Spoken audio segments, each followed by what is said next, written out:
2017 Dodge Viper ACR Review.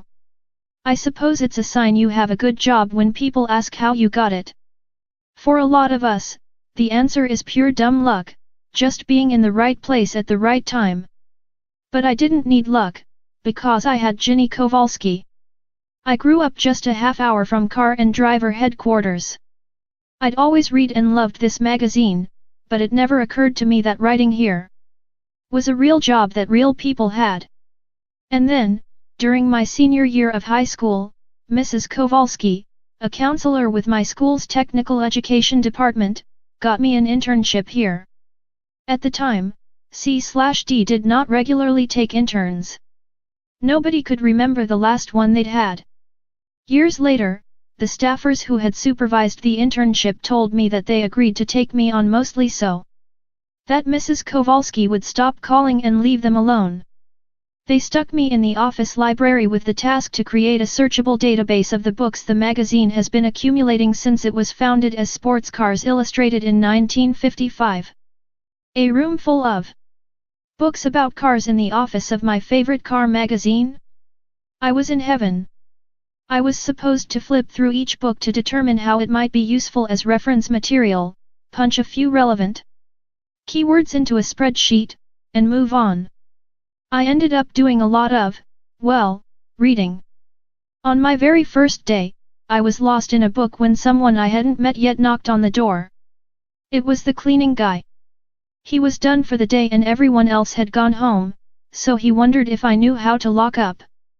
I hadn't realized it was dark outside. At the end of my first week, I met with Mrs. Kowalski to discuss the internship. I was predictably stoked. Well, she said, if you ever become a writer for them, I want to ride in a Viper. I've driven a handful of Vipers since then.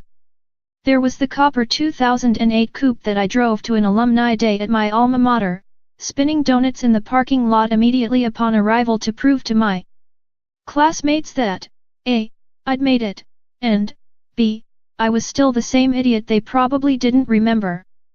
There was the lime green 2008 Roadster from which, as I was leaving a parking lot in downtown Ann Arbor, I heard the Chevy Silverado driver behind me yell, "Well, that's an expensive-looking piece of shit."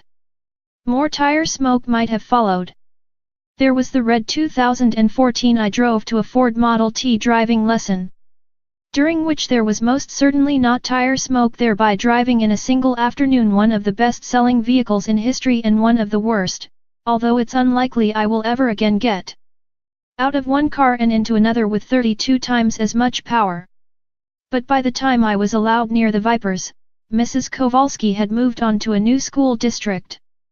And because we don't regularly have Vipers, and many cars are at our office for just a few days, the pattern would repeat every time. One would show up, and by the time I'd tracked down Mrs. Kowalski, the car would be gone. A while back, with the Viper's demise on the horizon, I finally managed to get her into one. And not just any Viper, a $154,885 ACR Extreme. With a rear wing that generates nearly a ton of downforce at the car's top speed, it isn't so much a race car for the street as it is a Viking longship for pillaging racetracks, and with something approximating a longship's considerations given to occupant comfort. First, Mrs. Kowalski and I tour C/DHQ. Like all the best educators, she takes an almost parental pride in her students, even those she hasn't seen in more than a decade. She peppers me with questions about my job, the education that got me here, and life outside of work in a way that reminds me how impossibly fortunate I am to do what I do. She asks what the worst things about my job are and says they're often more telling than the best.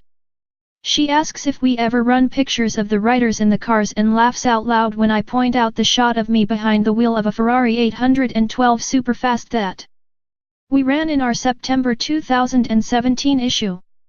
She stands in awe before the cardboard, the weekly calendar we use to keep track of who's driving what and when. And then it's time to fulfill the promise. Even the simple act of turning on a Viper is like nothing else. There's an agricultural rasp from the starter and then a grumpy hiccup as if a few cylinders are firing and a few missing before they all get behind the cause and the V10 settles into idle. Mrs. Kowalski notices the radar detector stuck to the windshield and asks if I ever get pulled over. It reminds me of the time I took my mom, a resolute June Cleaver type who was into her 50s when she got her first traffic ticket, out for a joyride in a Mercedes SLS AMG, and she asked with grave concern, "Are we going to speed?" "Yeah, Mom, we're going to speed." Mrs. Kowalski and I pull onto the street, and I tow maybe halfway into the throttle. We surge past traffic and, with the windows down, the blat from the side exhausts is enough to scramble your vision. She squeals, "Ooh, that's plenty," and laughs. "Maybe we aren't going to speed. Do you remember," she asks, "that time Frank took you testing with him?" Of course I remember. It was just a month or so into my internship, the first time I ever went to Chrysler's Chelsea Proving Grounds, where we do all of our local testing. Our technical director at the time, Frank Marcus, let me ride along for the top speed test. Part of the reason car and driver hadn't had an intern in so long was that our publisher at the time discouraged it because of liability concerns.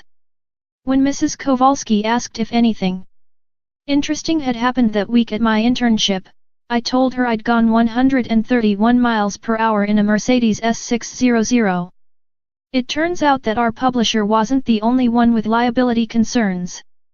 But even at freeway speeds, Mrs. Kowalski is thrilled to be in a Viper, tucked down low, peering over that long hood that bulges like a flexed triceps, jostling over every bump and divot in the road. Feeling the heat from the engine and transmission cooking our feet, and with the exhaust drone pressurizing the cabin. That's the thing about Dodge's supercar, though, it's a singular experience. Regardless of the speed. A Viper is special whether you're ripping off 11-second quarter miles or one of the fastest lap times we've ever recorded at Virginia International Raceway, or just trundling along I-94.